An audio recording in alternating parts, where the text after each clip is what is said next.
welcome back to Just Local. And I have a great guest with me today, someone who I actually went to school with. And you will recognise her because if you've been following the Big Worcestershire Garage Sale over the previous 2 years, you would have definitely seen Kath from Uncluttered by Kath. So, Kath, welcome to Just Local. Thank you. First time on a Yeah, podcast. So there we are. jumping in at the deep end, And but we've, that's we've fine. just been recounting the previous attempts that we've had of Yeah. doing our live streams and bits and pieces to talk people through it. But Yeah. we're all set up in a studio now. So hopefully this will go to Yeah. plan.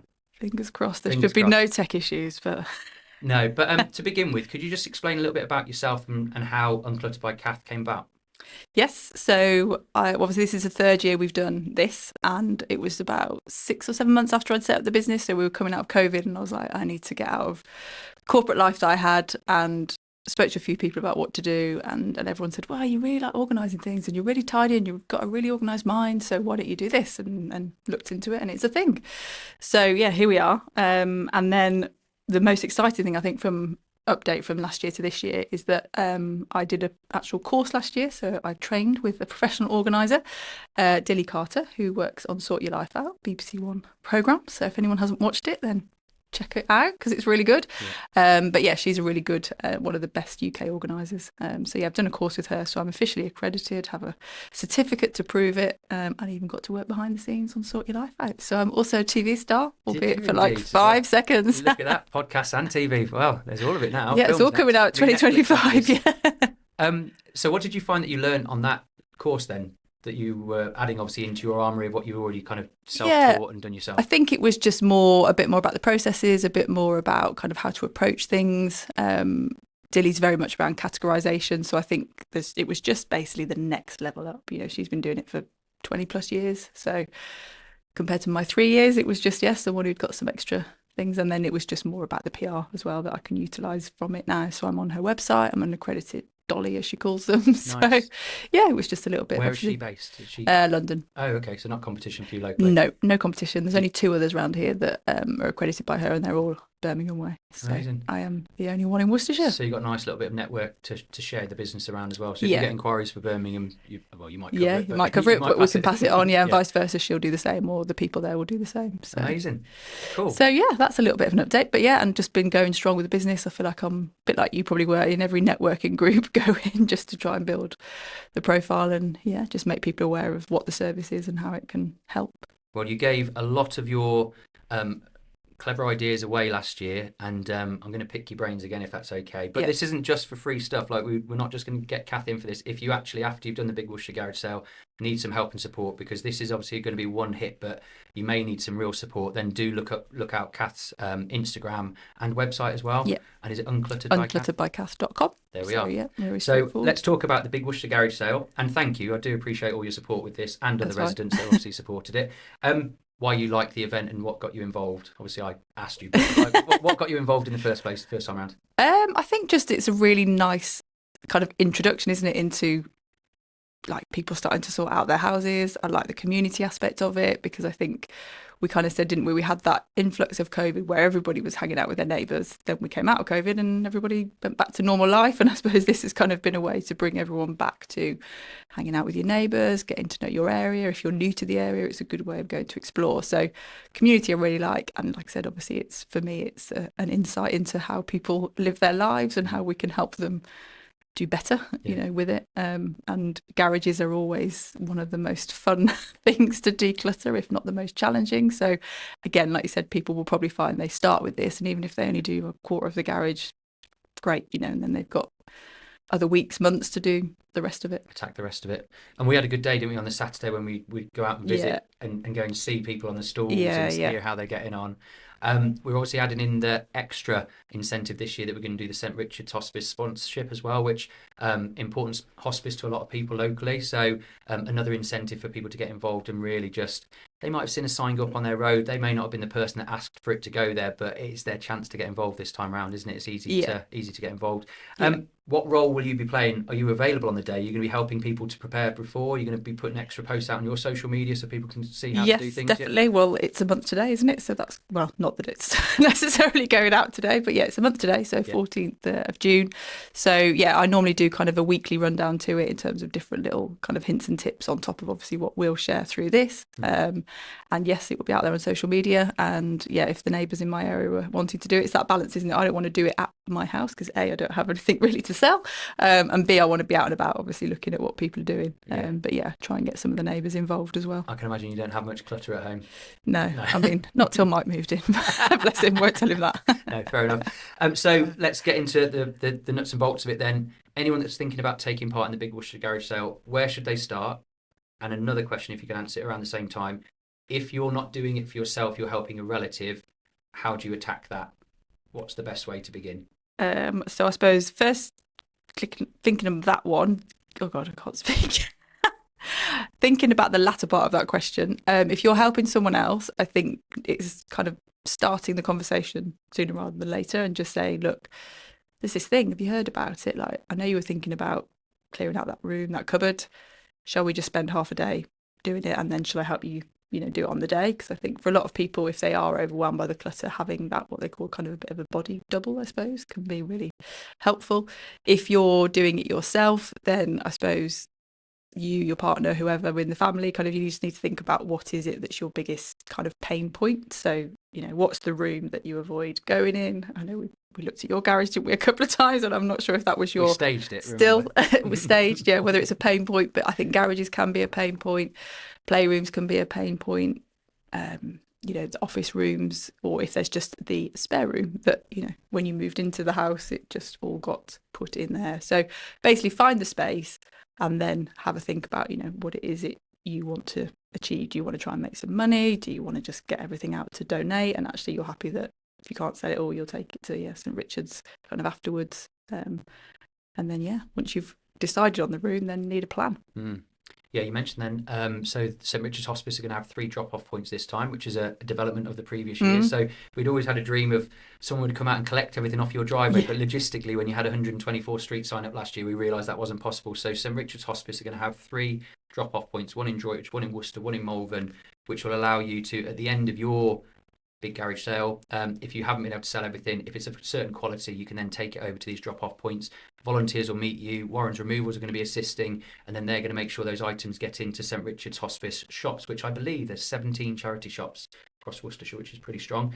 How could you help people decide what to keep, sell, or donate? What's that process they need to go through? I remember this, but I'm going to do this for everyone else that's listening and watching. So you need to kind of start with thinking about all of the items, and then you need to categorize them first of all. So, it's depending on the room as to how easy it is to categorize. If it's a playroom, it's really easy to categorize because it's going to be toys, books, crafts, etc.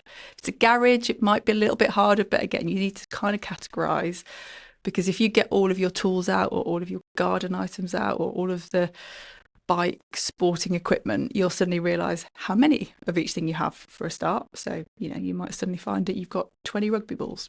How many rugby balls do you really need in your own house? Probably not 20. But sure, coach, but yeah. So first of all, you need to be able to see everything.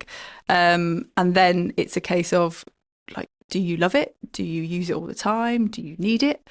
Go through those kind of questions. And then if you can kind of answer at least kind of 2 of those with a yes, then the item probably should stick around, as long as there's not multiples of them.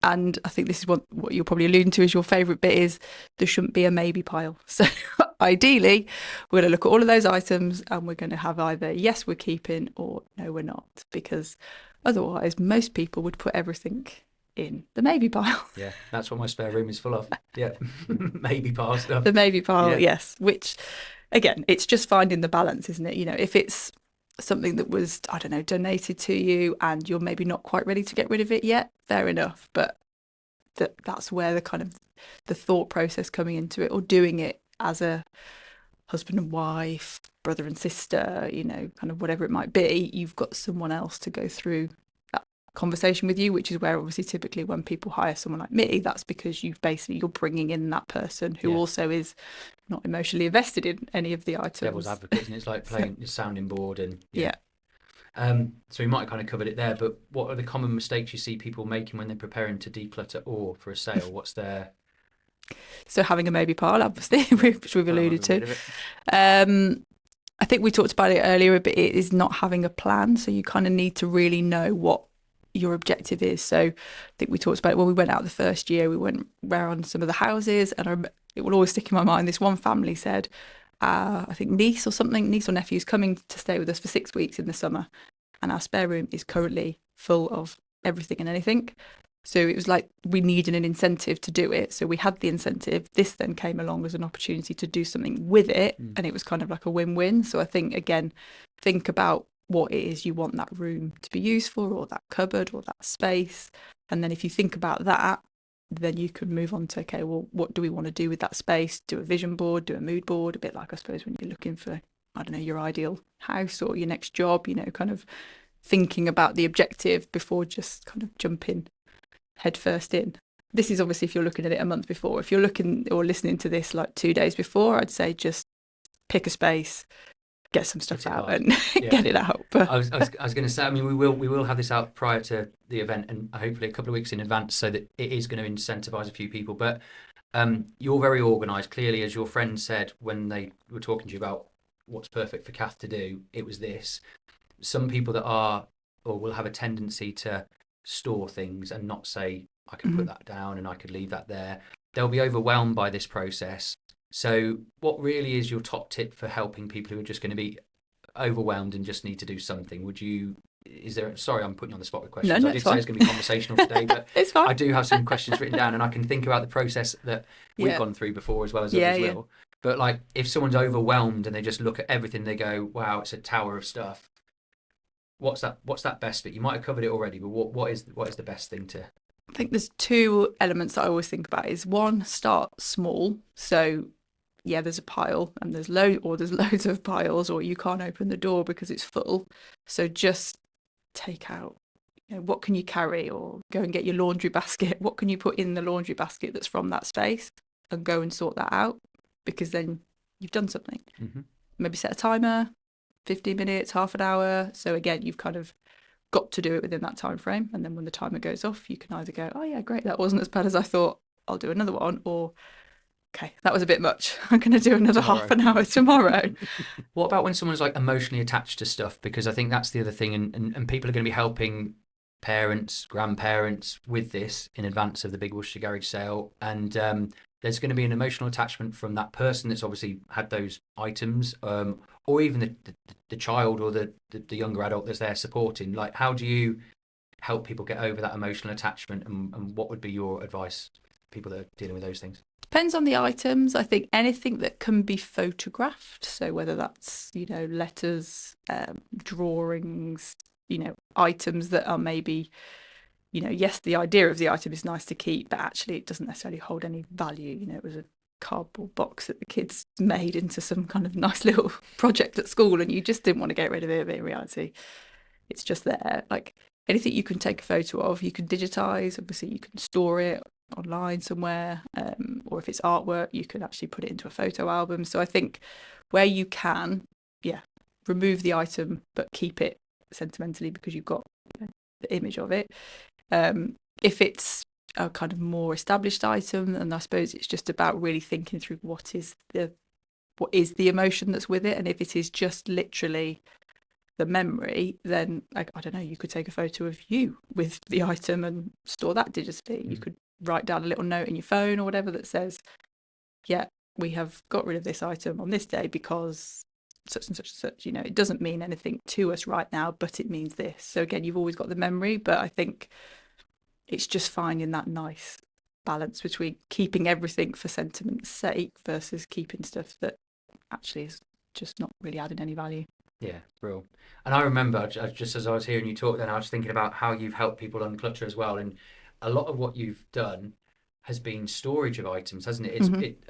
I think you helped out a colleague of ours, Yeah. and you went and worked with her in her kitchen, and you turned up with loads of plastic tubs and bits and Yeah. pieces. That is part of uncluttering, isn't it? So Yeah. as people are doing this in preparation for sorting out what you're planning on then selling and getting rid of, they could also take this as their opportunity to unclutter their house and actually organise what's going back into the rooms as Yeah, well. It's another yeah, thing they yeah, can do, yeah, isn't it? absolutely. And it's about using what you've got. So, if you have these home food meal delivery things, you've probably got loads of boxes from those. So even if you just start by putting stuff into those boxes as you're sorting, as to we're keeping that or we're donating that, or once we keep it, actually its home is the kitchen or its home is the kids' rooms or whatever, then just use those in the short term. Like obviously, budgets are tight for a lot of people. We can't all go out and just spend loads of money on storage, even if we'd like to. So again, as an organizer, we're always trying to look at other things as well. And that's part of where things like doing a garage sale and probably decluttering something like possibly the garage is that that's where you find all your empty cardboard boxes from, shoes, deliveries, gadgets. And again, even those themselves could be used to go back in as storage, because a lot of storage is behind closed doors or closed drawers, isn't it? So actually it doesn't really matter what it looks like. No, of course. My point of view, yeah, it's great if it looks really pretty and I've That, labelled it that's the way all, your mind works, and yeah, but yeah. that's not for everybody. No. What do you think people gain, not just like physically or emotionally, but like when they let go of clutter, what is it they kind of gain? I mean, emotionally probably is part of it, but what's the feeling Yeah, that yeah, someone goes through that when you've turned up on day one, they're like, Kath, I need help. I'm stressed. I can't look in this room anymore. yeah. What's the feeling or emotion that you get at the tail end of that event, or what will people feel Yeah. at the end of this?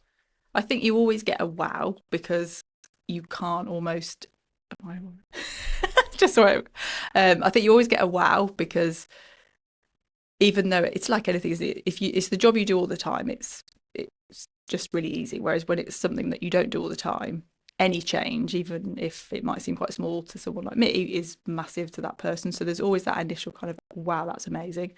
There's that kind of relief because either I've realised that I don't need to buy loads of stuff because I've found loads of stuff that I already had in stock, or I've sold some stuff, so I've got some money. There's kind of that relief of it's not going to take me like 12 hours of my weekend now every week to clean the house or tidy the house because we've actually got less stuff kind of in here. So I think predominantly it is the emotional. Like I think whenever you look at the stats, like 50% of people will say that clutter in their house is like probably the biggest driver of what causes them that stress. And I think when I looked earlier, there's like 90% of the UK reckon their household is cluttered in some way because it's all because it's all relative, isn't it? Clutter to me is different to clutter to you. That's clutter to Well, we've someone had else. people that have been embarrassed about having people around to their home, so they're almost stifling their chance of Mm.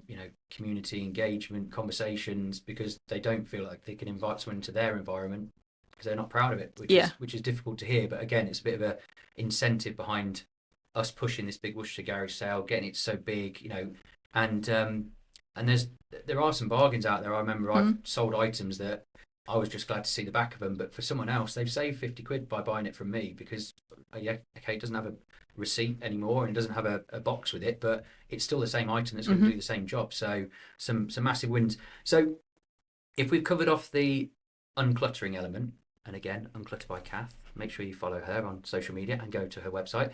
The actual event day itself, and again, I remember in previous years you've given some amazing tips in terms of how to display items, because ultimately you're going to do this and you don't really want to be taking much back into your home.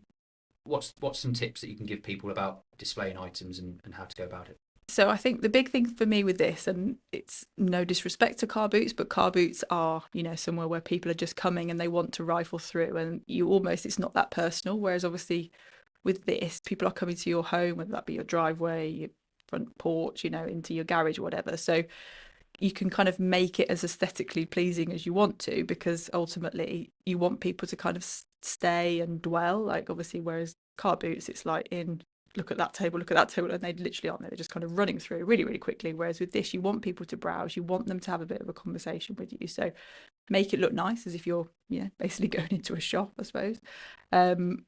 Pick out the items that you think are either high value, so if you've got something that that would be kind of worth something to someone, or put the items to the front that you really don't want anymore, because ultimately just because you don't want them and you don't think they're in the best of condition, to somebody else that's the perfect item for them on that day. So again, don't get caught up as well in, I suppose, what you think of an item or whether you think it's worth something. It's just about, do you want it anymore? No, okay.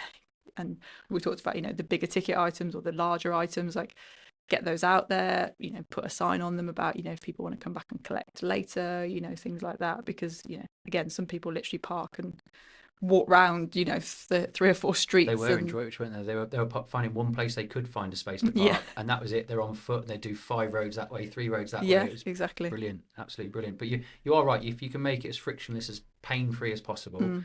and it's also, I think, it's a little bit of they are coming to your environment, to your driveway. They're almost a little bit apprehensive when they first start walking up the driveway. But if you're friendly, if you're greeting them, some people might go a little bit out of their way to have, a hot drink urn or something, like something that's going to Hmm. make someone stay there. Ultimately, this is quite a community event. It's not just they're going to be there for a couple of minutes and then you're never going to see them again. They may have a chat with you. They may not have seen you for years themselves. It's quite nice how Yeah, they all yeah, engage. yeah. And again, I'm remembering. I feel like I've learned from you over the years, That's which is good. good news. I have listened, but I remember about pricing as well. Yeah. Pricing is important, and how you price. Obviously, you've got to make sure you've got a float on the day, because if you've got a card reader, so be it. That's amazing. But a lot of people aren't going to come with cards; they're going to come with cash. So, what was the Yeah. advice on how to price and what to do Yeah. with the float?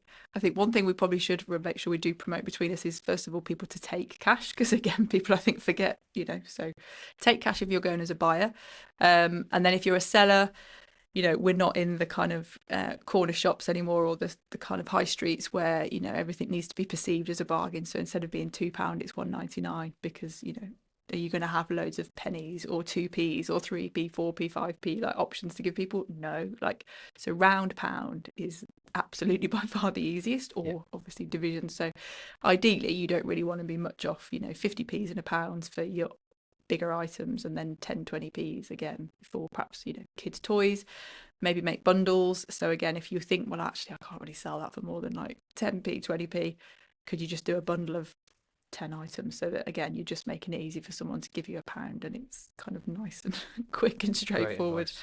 Great advice. And I think we also, I know it's slightly off topic of pricing, but again, if you've got bag for lives or shopping bags that you've got an excessive amount of as well, this is the day to use them, because again, not everybody will turn up with shopping bags. So again, obviously I'm not like saying you need to sell your own bag for life, that might be a step too far, but just That's commercial, isn't it? Yeah, selling it on, making money back. But I'm you're not saying sure, just have but bags just have available. bags Yeah, available. Yeah. that, Because that again, they do take up a lot of room, and they're always in a cupboard where you don't want them, and they're by an iron, so you can't put the iron back in when it's hot. That's just our house, obviously. But yeah, those bags for like, great idea, absolutely yeah, yeah, cracking. yeah. And also for the kids, I think, if you give kids a bag, in a way, again, it's that, we're being mindful. We don't want everyone to just be encouraging their kids to spend loads of money on equally stuff that perhaps is going to clutter up someone else's house. But if genuinely you want your kids to go out and buy some toys on that day, then Yeah. you give them a bag and they can go and have a And what an through. incentive as well, because if you're going to get involved in the Big Worcestershire Garage Sale, you're going to start decluttering your house. Your kids are going to see that. That's a positive, because they're going to see that you're Hmm. getting yourself ready for that. You could also get them to try and earn some pocket money in the run up to the event, because, Yeah. like you said, there's going to be some amazing little toys and stuff that they could pick out themselves, choose, play with, and those bits and pieces. So I think that's a great idea, really, that whilst you're uncluttering, can you give your son, daughter a few jobs around the house, let them earn some pocket money, and then make sure that pocket money is ready then for the Big Worcestershire Garage Sale and go out and Hmm. spend it. I was actually going to say, and my question was, any advice on how to get kids or the whole family involved? Is there anything else you Mm. think? Because there'll be some stroppy teenagers that mums and dads are going to start going through their stuff.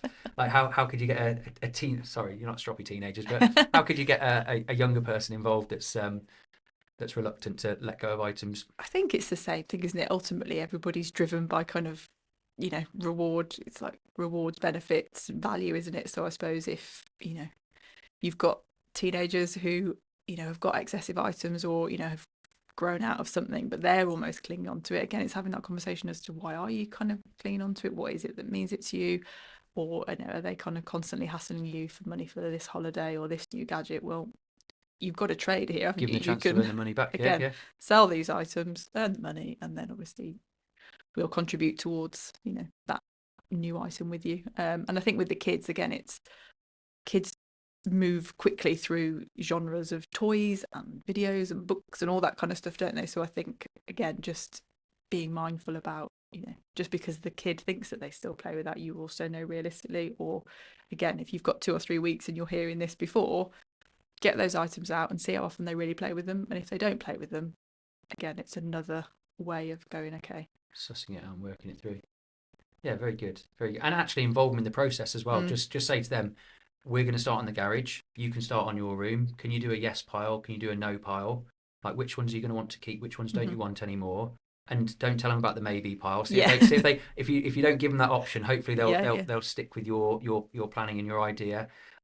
So just once again, just to recap, what's the benefit to someone who's going to declutter, whether they sell it at the Big Worcestershire Garage Sale or they just listen to this podcast or watch it and go, do you know what? I can't do it by the 14th of June. It's too tall a task, but I do want to get decluttered by this Christmas coming up. Like, why do people need people like you? What's the massive win for them when they have gone through that process? Like I said, stress, going to have less stress at home, hopefully a more calm environment. Most families generally now, it's, one working parent, two working parents. It's not like you've just got someone around at home who's just there to clean and tidy up the whole house for you. So walking in through the door at the end of, a day at work or picking the kids up from school and not kind of feeling overwhelmed just as soon as you walk in the door. I think there's obviously the like benefit of time. If you're not spending, as we said, 12 hours, a weekend tidying your house, then you've got 12 hours back to spend with the kids, going out, doing things with them, going out with partners, friends, family, whatever it might be. You're probably going to find there's some financial benefits somewhere in there because you're either not overbuying on stuff because you've suddenly established that you've got those 20 tins of beans or 20 rugby balls or whatever it might be, or you might actually find that you've just got stuff to sell and you're going to actually make some money out of this process, whether it's, like you said, on the 14th of June or whether it's in the weeks or months after. There are still plenty of other places you can sell your items if you don't get a chance to do it, or you can give it to charity. And again, we all like to feel good about donating and helping out other people again, but I suppose less fortunate than ourselves, and the hospice is a really nice way of kind of tying all of that up, I think, isn't it? Oh, it is, without a doubt. Yeah, we're really, really pleased to be in association with them. So give me a chance to just recap what we're doing. So Big Worcestershire Garage Sales on the 14th of June.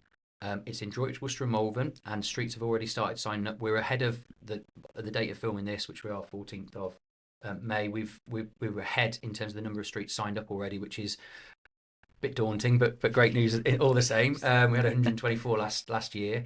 But anyone who's going to go and put their items out on the front of their lawn or on their driveway is obviously going to be selling their items for their own personal reasons, which is ace. If they want to, they can donate some or all of their proceeds. You don't have to, but if you do want to donate some or all of your proceeds, you can donate it to St Richard's Hospice or any charity that's important to you. It would still be great for you to give back to them. We've set a target of £25,000 to work with St Richard's Hospice to raise that because they need to raise £12 million a year. They get funding, but they only get a very small percentage of funding, so they need to raise 80% of that 12 million target each year, and it only comes from people like you and events like these. So if you can select that you will donate to them, that's amazing. If you will also do the gift aid when you do your donation, that would also be amazing because that's another 25% on top. And if your items don't sell on the day and you'd like to sell them afterwards, if you'd like to gift them to St Richard's Hospice afterwards, there'll be 3 drop-off points that are available on the day. One in Droitwich, one in Worcester, one in Malvern. And when you've decided to finish, and there's no set time for it, but say it gets to 2 o'clock and you've not had anyone visit for half an hour, if you've decided that's it, you're packing up, you can sort out your items then into the higher quality items you don't want to take back into the house but willing to donate. Go over to our drop-off point, which we will confirm. We haven't confirmed yet because we're just waiting to get it bottomed out with St Richard's Hospice, but you'll be able to go over there. There'll be volunteers to meet you. They'll check your items, take your items from you, and then that's it. You've then done your bit.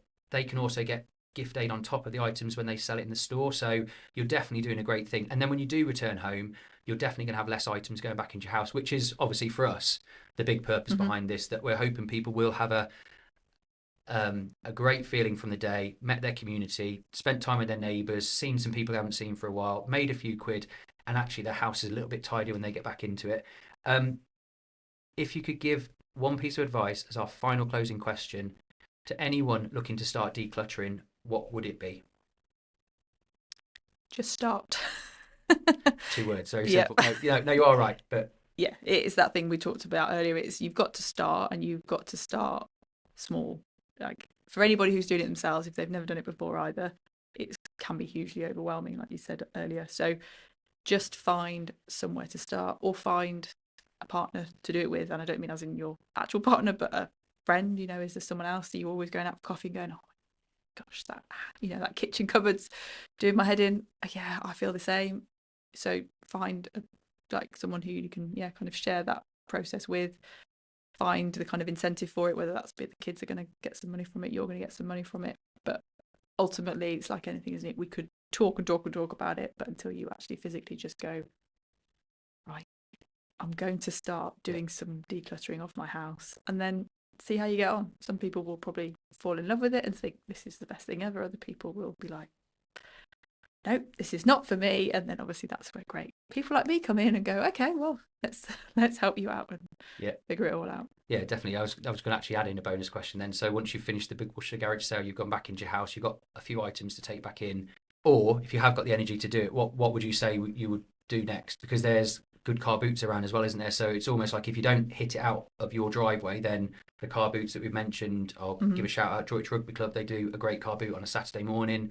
That would be a place potentially that you could say, no, we'll leave it in a pile for one more weekend and we'll just go and hit again. Yeah, I'd say do that. And then if it's clothes, obviously your best bet is to do something like kind of Vinted or eBay or even Facebook Marketplace, just so that, again, but you've always got to have that time frame. So a bit like the car boot, if you're going to do a car boot, do it within a week, 2 weeks, whatever's feasible. If you're going to put stuff on, put it on within a week. And if it's not sold within a week, drop the price once. And if it's not gone after that, again, it's either the wrong time of year. So again, don't try and sell your winter coats right now because no one's going to buy them.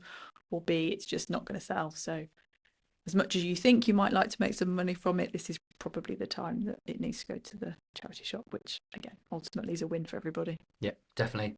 So there we have it. Just Local Podcast, Uncluttered by Kath. Find her on social media and also go onto her website. Kath, thank you for the 3rd year of help. It's fine. Very much appreciate it. And you do need to start following her because she'll be rolling out in the coming weeks tips and tricks and how you can get yourself set up for the Big Worcestershire Garage Sale on the 14th of June. Thank you for joining us. Make sure you give us a follow and subscribe to more podcasts.